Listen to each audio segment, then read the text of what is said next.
Buonasera, benvenuti a TG Sicilia. Vediamo insieme le principali notizie. Giornata storica per l'ST Microelectronics di Catania. In arrivo 2 miliardi e 3.000 assunzioni. Si produrranno dei microchip green. L'annuncio oggi del ministro del Made in Italy, Urso. Catania entra nel futuro e il commento del sindaco trantino. Gli investimenti annunciati nel giro di alcuni anni si tradurranno in assunzioni, invertendo così la fuga dei cervelli. Ex Bluetech, confermata cessione al gruppo Pelligra, 8 milioni e mezzo di euro l'investimento, previste 350 assunzioni, tempi veloci per i lavoratori e la richiesta dei sindacati. Messina, il ministro delle infrastrutture Salvini, aperti entro l'anno i cantieri per il ponte sullo Stretto. Strage di Ravanusa, 2 rinvii a giudizio. Per l'esplosione dell'11 dicembre del 2021 è stata inoltre rigettata la richiesta d'archiviazione per 10 dirigenti di Italgas. La Sicilia accoglie i turisti con le più diverse ordinanze dei sindaci. A Favignana ha vietato girare in costume, Scordia dice no ai cortei funebri, sanzioni salate per i trasgressori. Calcio, il Catania ha un nuovo direttore sportivo, è Daniele Faggiano e sarà rosso-azzurro fino al 2026.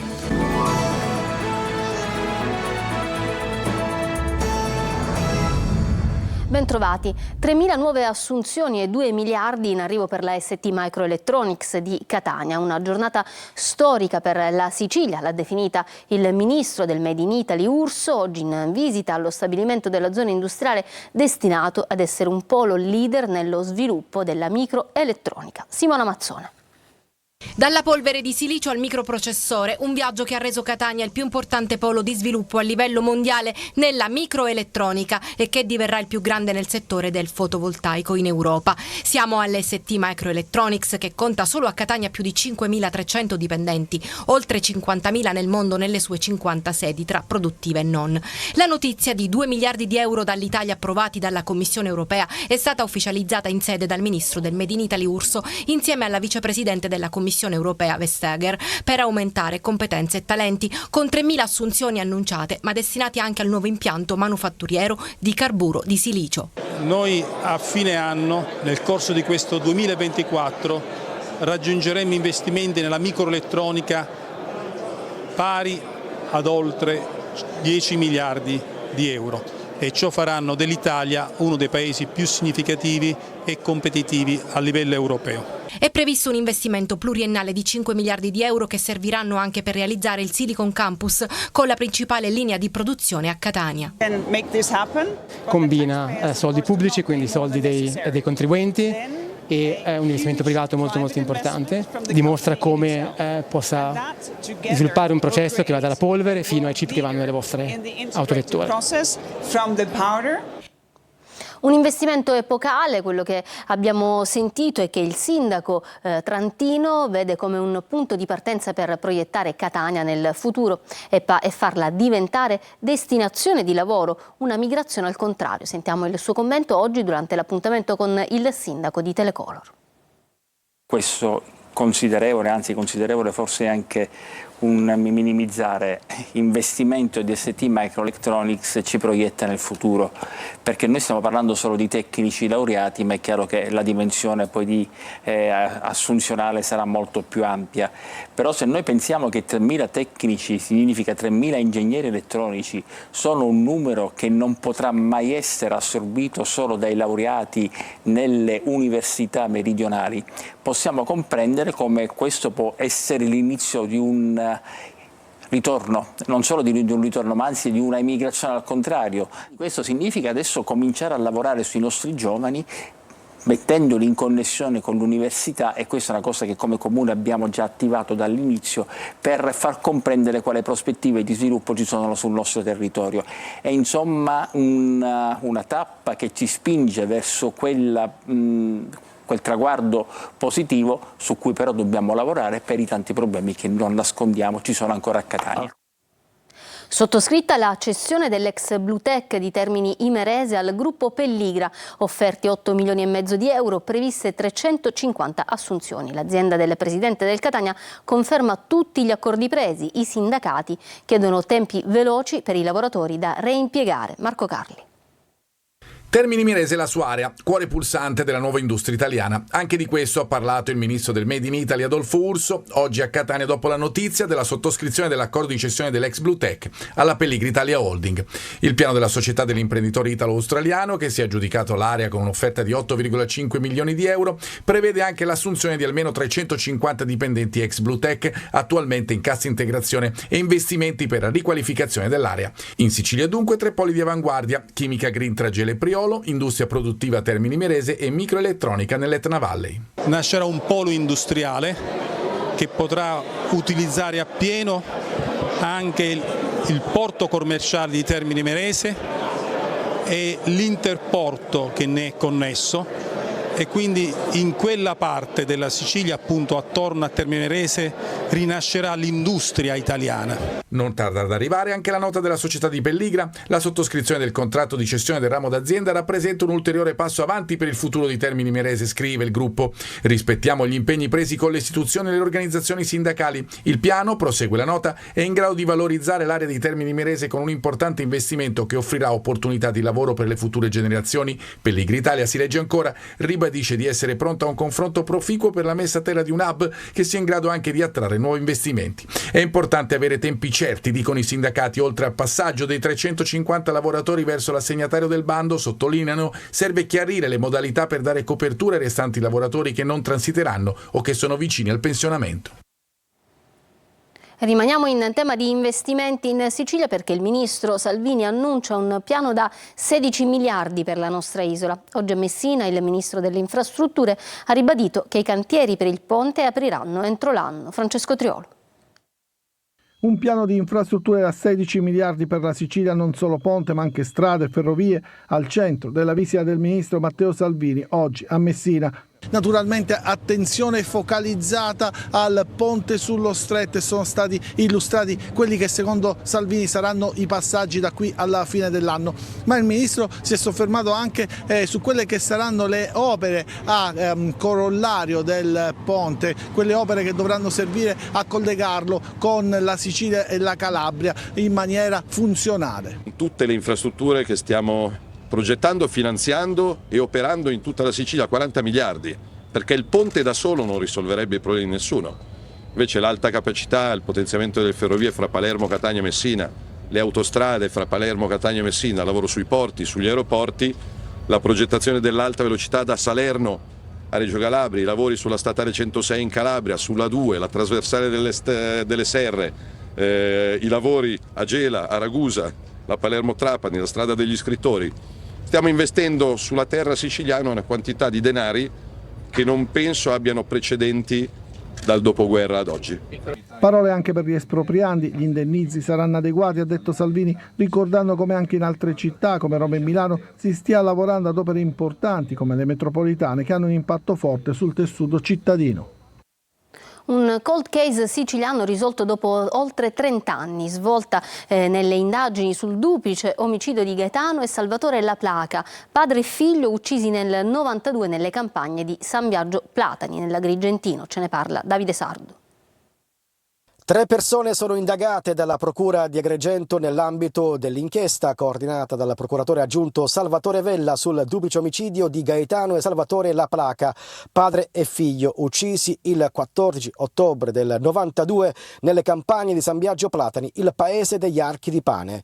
Il reato di concorso in omicidio si contesta a Luigi Costanza, 77 anni, residente a Comitini, Carmela La Placa, 56 anni, residente a Santo Stefano Quisquina, e Rosalba La Placa, 67 anni, residente a San Biagio Platani. Carmela e Rosalba La Placa, figlie di Gaetano e sorelle di Salvatore, sarebbero state le mandanti del duplice omicidio. Luigi Costanza sarebbe l'esecutore materiale. I carabinieri, lanciati dalla procura, hanno eseguito delle perquisizioni tra Comitini, Santo Stefano di Quisquina e San Biagio Platani. Carmela e Rosalba La Placa avrebbero coltivato l'intenzione di uccidere il padre Gaetano a fronte di contrasti familiari degenerati con l'allontanamento dall'abitazione del marito marito di una delle figlie, quindi il genero del padre. L'omicidio sarebbe stato commissionato a Luigi Costanza, pagandolo 50 milioni di lire ricavati dalla riscossione di buoni fruttiferi intestati alla vittima e poi con una jeep e dei cani da caccia. È stata operata questa mattina la bimba di 3 anni che lo scorso 23 maggio è stata accoltellata, così come il fratellino di 6 anni e la mamma, dal padre. I medici di chirurgia plastica dell'ospedale civico di Palermo le hanno rimesso a posto la frattura provocata dai fendenti inferti con un coltello da cucina dal papà. La piccola, dopo l'operazione, è stata riportata in rianimazione. La prognosi resta infatti ancora riservata. Sta meglio intanto, ma è ancora ricoverato il fratellino che subito dopo il trasferimento a Palermo ha subito 2 delicati interventi chirurgici. 2 rinvii a giudizio per l'esplosione di Ravanusa nell'Agrigentino che nel 2021 portò alla morte di 9 persone. Marco Carli. Causò 9 morti, fra cui una donna che avrebbe dovuto partorire dopo pochi giorni. La gigantesca fuga di gas di via Trilussa a Ravanusa, era l'11 dicembre del 2021, potrebbe avere presso dei responsabili. 2 rinvii a giudizio per quella che è stata giustamente definita una strage. A processo vanno 2 tecnici, Guido Catalano, ingegnere, 77 anni, direttore tecnico della Siciliana Gas, al momento della posa della condotta del metano nel luogo in cui avvenne l'esplosione, ma anche firmatario nel 1999 del collaudo tecnico amministrativo. E Carmelo Burgarello, 88 anni, responsabile tecnico dell'impresa incaricata dalla committente Siciliana Gas di eseguire i lavori di messa in posa della tubazione. A deciderlo è stato il GUP del Tribunale di Agrigento Giuseppa Zampino, che ha accolto la richiesta del procuratore aggiunto Salvatore Vella. È stata rigettata invece la richiesta della stessa procura di archiviare le indagini a carico di 10 responsabili regionali nazionali di Italgas, iscritti per primi nel registro degli indagati. Il giudice ha disposto nuove, ulteriori e approfondite indagini, dando un termine di 6 mesi. A opporsi alla chiusura del caso erano stati i familiari delle vittime. Le responsabilità della fuga di gas, secondo l'ipotesi della procura di Agrigento, sarebbero da ricondurre a un difetto della saldatura in un raccordo della tubazione sottostante il quartiere di via Trilussa. La questione adesso sarà sottoposta al vaglio di un dibattimento con nuovi testi, consulenze e perizie. La prima udienza è in programma il 12 dicembre. Resta ancora un mistero la morte di Angelo Onorato. A Palermo, dopo i funerali, continuano le fitte indagini. C'è anche l'ipotesi dell'istigazione al suicidio. Manlio Viola. Prende in maniera decisa una strada nuova l'indagine sulla morte dell'imprenditore palermitano Angelo Onorato, trovato cadavere nel suo SUV sabato pomeriggio in via Ugo La Malfa, proprio a Palermo, una strada che costeggia il raccordo autostradale in direzione Trapani. All'indomani dei partecipati funerali tenuti in cattedrale, gli inquirenti continuano il loro lavoro. I dubbi sul fatto che possa essersi trattato di un suicidio sono davvero pochi, nonostante le legittime perplessità della famiglia, ma adesso c'è una nuova pista che ipotizza l'istigazione al suicidio. Le indagini però sono soltanto una fase iniziale e gli inquirenti chiedono silenzio. Serviranno settimane per sviluppare elementi di riscontro a queste ipotesi, così come gettano acqua sul fuoco della polemica sulle riprese fatte in chiesa dalla Digos ieri. È una normale procedura la videoripresa per risalire a tutti i presenti ad un funerale del genere, così come vengono ripresi tutti i partecipanti a veglie e manifestazioni. Nessuna ricerca specifica dunque. Anche la moglie di Angelo Onorato, l'europarlamentare Francesca Donato, ha scelto la strada del silenzio. Lo ha comunicato ufficialmente una nota alla vigilia del funerale l'avvocato Vincenzo Lorrè. Occorre far lavorare gli investigatori senza pressioni e senza fughe di notizie che possano minare le indagini, e anche la famiglia, che pure ha già espresso le proprie convinzioni, preferisce evitare ulteriori esternazioni fin quando non ci sarà maggiore chiarezza. Palermo, sicurezza nei cantieri, assemblea della Fillea CGIL Palermo con i familiari di operai vittime del lavoro. Costituito un comitato per dare supporto legale, psicologico ed economico. Siamo arrabbiati, dicono i familiari delle vittime. Nessuno ci ridarà i nostri cari. Marco Gullà. Io sono solo incazzata perché mio marito se n'è andato a lavorare per mantenere i suoi 3 figli e non è tornato più. Basta morti sul lavoro, un paradigma che accomuna lavoratori e sindacati, soprattutto dopo la tragedia di Casteldaccia, il cui eco non è ancora passato. Questa mattina assemblea generale della CGIL sulla sicurezza nei cantieri, alla presenza dei familiari di operai vittime del lavoro. Lei è Veronica, ha perso il marito proprio a Casteldaccia nella strage del 6 maggio scorso. Ripete una sola cosa. Giustizia notizie e basta. E poi c'è Monica, suo marito Giovanni, ignoffo, stava lavorando a Palermo in un cantiere, quando poi Si è sprezzato il braccio dell'autopompa del cemento, del calcestruzzo, e lo ha travolto. È rimasto lì. Io posso dire che sono uscite le notizie sbagliate, quasi tutti i giornali hanno dato la notizia sbagliata, perché ha detto che è caduto da un ponte, che ha detto che ha messo il piede male ed è caduto per un errore suo, chi ha detto che non era in sicurezza, il cantiere era in sicurezza. Aveva il giubbino, aveva il casco, aveva le scarpe. la figlia annuncia la costituzione di un comitato a supporto dei familiari delle vittime. Lavorava mio figlio su un pannello pubblicitario, l'altezza è di 7 metri, il pannello non era in regola, con una passerella fatiscente. Non avevano attrezzature. Non avevano le imprese attrezzature di sicurezza che non sono mai esistite, non ci hanno avuto mai un controllo. 3 giorni lavorativi aveva Purtroppo fatto. dopo questo mio figlio 3 giorni ha avuto di vita e non c'era più. Qua, a 21 anni che lo Stato rifletta. Proteste no stop per la siccità e la carenza idrica. Prosegue senza sosta il presidio di agricoltori e allevatori accampati davanti il palazzo della Regione a Palermo.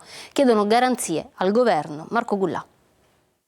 Il presidio della Coldiretti davanti Palazzo d'Orleans va ancora avanti. Da 3 giorni agricoltori, allevatori e produttori sfidano il caldo e la stanchezza e vanno ad oltranza nella loro manifestazione a Piazza Indipendenza, come vediamo da queste immagini. Attendono risposte dal governo regionale. Il tema principale è sempre quello della siccità. Anche oggi la Coldiretti avrà un incontro con i vertici istituzionali, ma fin quando non verranno date determinate garanzie, le tende non verranno smontate. La chiave di volta, dicono dalla Coldiretti, sarà l'istituzione del tavolo politico alla presidenza della regione. Un tavolo richiesto da mesi da Coldiretti e che quindi sancirà un confronto continuo e costante tra tutti gli assessorati che si occupano di agroalimentare. Non si ferma nemmeno la protesta di agricoltori, amministratori locali e cittadini ai piedi della diga Castello per l'utilizzo delle sue acque a fini irrigui. Una protesta che ha come filo il tema della carenza d'acqua e dei problemi che si susseguiranno nei prossimi mesi. La Sicilia è già piena di turisti e in vista dell'estate arrivano le prime ordinanze dei sindaci. A Favignana, vietato girare in costume, Scordia dice no ai cortei funebri. Sanzioni salate per i trasgressori. Francesco Loi. L'estate si avvicina e le città si riempiono di turisti. Una bella notizia per chi lavora nel comparto, ma non sempre chi è in vacanza rispetta le regole, soprattutto quelle del buonsenso. E così ogni anno fioccano le ordinanze dei sindaci per regolare il tutto. Nei centri storici vicini al mare non è raro vedere gente che gira in costume, un comportamento poco rispettoso e vietato in molti comuni. A Favignana, meta turistica delle Egadi, il sindaco Francesco Forgione ha già firmato l'ordinanza. Chi gira a torso nudo o in costume sarà multato. Sanzione che va da 25 a 150 euro. La richiesta è una: rispetto per gli spazi pubblici. Ma a Scordia, nel catanese, la multa è molto più salata. Dovrà pagare dai 3.000 ai 5.000 euro chi non rispetta il divieto sui cortei funebri, imposto per evitare incidenti a pedoni e disagi al traffico veicolare. E poi c'è la candidata a regina delle ordinanze di quest'estate, quella che regolamenta l'uso dell'acqua. Si prospetta infatti una stagione calda, dove a piovere saranno le ordinanze. Intanto c'è chi si prepara a raggiungere la prossima fermata, quella delle vacanze. Ma prima di viaggiare, informatevi sulle ordinanze. Andiamo ad Enna, al Sicilia Outlet Village, che dà il via alla terza fase con l'apertura di una nuova area da 6.000 metri quadrati e 30 nuovi negozi. Questa mattina il taglio del nastro del più grande outlet del centro-sud Italia, volano per lo sviluppo economico della regione. Emanuela Corsi. 36.000 metri quadrati e 170 negozi dei più prestigiosi brand nazionali ed internazionali. Il Sicilia Outlet Village, società del gruppo Percassi, dà il via alla terza fase e inaugura ulteriori 6.000 metri quadrati e 30 nuove boutique, diventando il più grande outlet del centro-sud Italia. Questo è un percorso che è partito 14 anni fa, in cui magari poco credevano e che invece oggi è una realtà assolutamente consolidata del territorio, della provincia di Enna, ma non solo.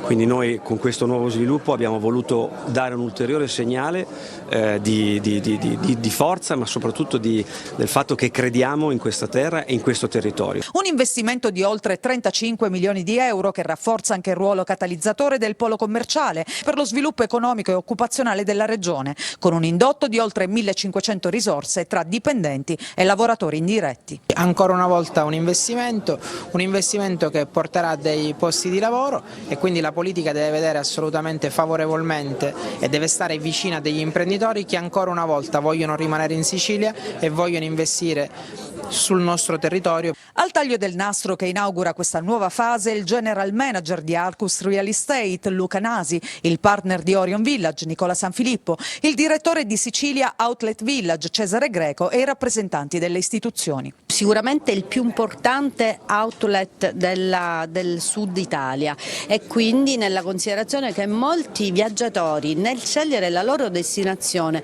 guardano anche, e alcuni solo, a questo tipo di il turismo dello shopping. Per la Sicilia sicuramente è un'occasione in più. Per festeggiare il nuovo traguardo, sabato e domenica il Sicilia Outlet Village si animerà con spettacoli, fuochi d'artificio e shopping esclusivo con i Summer Black Days. C'è un nuovo pericolo che serpeggia, è il caso di dirlo, nelle acque delle coste siciliane. Si chiama vermocane, un predatore che si ciba di pesci e che può ferire anche gli uomini. È arrivato in Sicilia per via del calore anomalo degli ultimi anni. Ce ne parla Desiree Ferlito. Sono dei predatori insaziabili, se spezzati in due si rigenerano e hanno aculei urticanti. Parliamo dei vermocane, noti anche come vermi del fuoco. Stanno proliferando nelle acque del Mediterraneo, in particolare in Sicilia. Creano disagi sia alla specie che popolano le riserve marine, sia ai pescatori, che possono trovarsi le reti saccheggiate, come in questo video girato nelle acque di Milazzo. Che spettacolo che abbiamo! Ottimo pescato oggi. Questo ovviamente causa un disagio sia sanitario, perché spesso gli operatori, salpando le reti, si pungono con gli aculi, ma anche diciamo economico, perché i vermocani tendono a mangiarsi proprio il pesce ammaliato. Il vermocane è una specie endemica del Mediterraneo e in passato la loro popolazione era sotto controllo, ma le ondate di calore anomalo degli ultimi anni hanno mutato questa specie, rendendola particolarmente aggressiva e pericolosa. Il vermocane è pericoloso perché possiede all'interno delle setole delle sostanze urticanti, delle molecole urticanti, e essendo le setole molto sottili, al minimo contatto con la pelle umana rilasciano appunto queste sostanze urticanti in grado di generare dei pruriti, dei rossori, edemi e nei casi un po' più gravi anche febbre. La loro lunghezza può arrivare fino a 1 metro, possono trovarsi fino a 40 metri di profondità o a riva, diventando un pericolo concreto per i bagnanti, al punto da rendere necessaria una campagna per informare popolazione e turisti su questa nuova insidia. Si riproducono molto velocemente e eliminarli è una missione impossibile. Si può solo ridurre l'abbondanza con una cattura selettiva. Ci fermiamo per una pausa, tra poco lo sport con il nuovo arrivo in casa Catania, il DS Faggiano, tra poco.